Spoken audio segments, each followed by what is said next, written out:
Chapter 3, Part 6, The Implied Doctrine of the Trinity. As previously stated, most proponents of Trinitarianism acknowledge that neither the word Trinity nor the explicit doctrine appear in the Bible. Instead, Trinitarianism insists that statements in both the Old and New Testaments imply the doctrine, as well as a knowledge of it on the part of those populating their pages, and that such statements lend themselves to no other credible interpretation than that God is a Trinity and that Jesus, as a person within that Trinity, is God. To which I would like to reply, au contraire, mon frère. I always wanted to say that. It's French for on the contrary, my brother. In fact, no major biblical doctrine is merely implied. Rather, all such are explicitly stated within its pages. The Bible does not, for example, leave to inference the idea that there is only one God.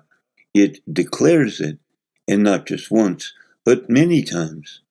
Nor does the Bible merely imply that God has a name, but rather it specifies and enunciates that name thousands of times, and it makes hundreds of additional statements about it.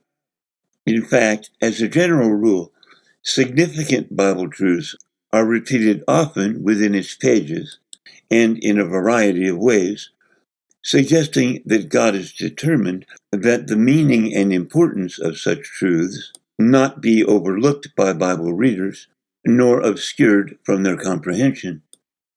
In view of this, it is ludicrous to suggest that a biblical fact which is characterized by its proponents as the central truth of Christianity, a fact upon which it is claimed one's very salvation and eternal life depend, would merely be implied by the Bible, left by God to the inference of its readers.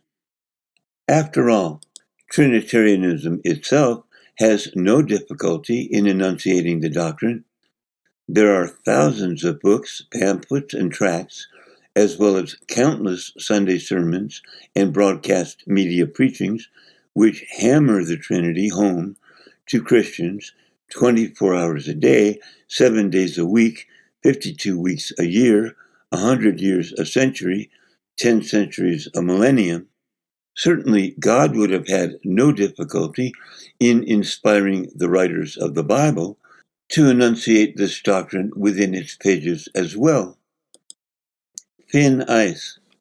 Throughout this book, we shall discover that time and time again, the assertions of Trinitarianism skate on ice, which is somewhere between thin and non-existent. In such instances, the proponents of the doctrine would very much like to be able to fall back upon the strength of their claim that the Bible contains, at least by implication, the presence of a Trinity doctrine both within its pages and within the awareness of its characters. This would allow them to say, well, you may think these ideas sound a little far-fetched, but people in the Bible believe them. I mean, how do you argue with people in the Bible? What are you, some kind of a heretic or something? Nevertheless, the fact remains that neither the word Trinity nor any other word meaning the same thing, nor the concept of a triune God exist anywhere in the Bible, in any form. They are like the emperor's new clothes in the classic fairy tale.